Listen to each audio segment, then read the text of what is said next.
For my very first class in the Bailiwick Academy, I will be sharing heirloom recipes from my family. Ito yung mga recipes that has been passed down from one generation to another.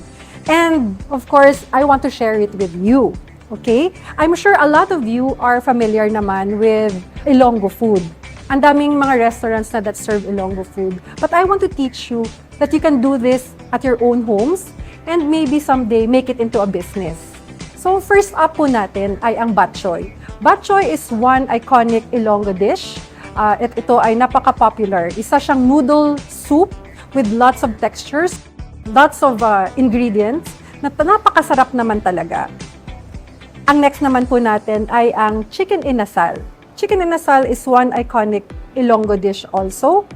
Talagang napaka-juicy, napaka-flavorful.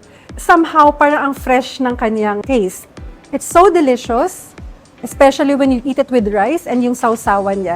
And I'll be teaching that also. Next up is the pancit molo.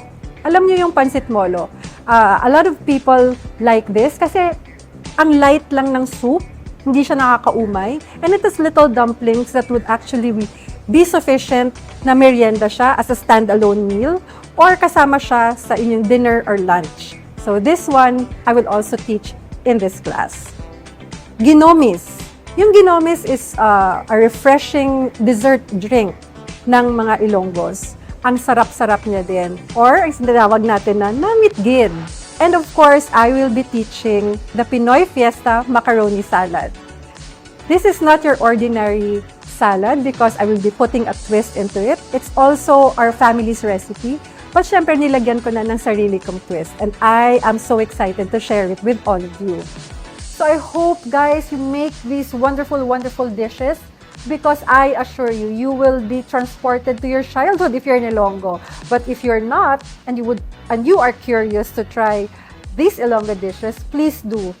I assure you, ang sarap-sarap po niyan. Everyone will be happy to partake of this meal. At syempre, dito sa TBA, we turn your passion to profit. Kaya I'm encouraging you guys that these recipes are really good for business. You can open your own inasal restaurant with an offering of bok choy and of course pancit molo.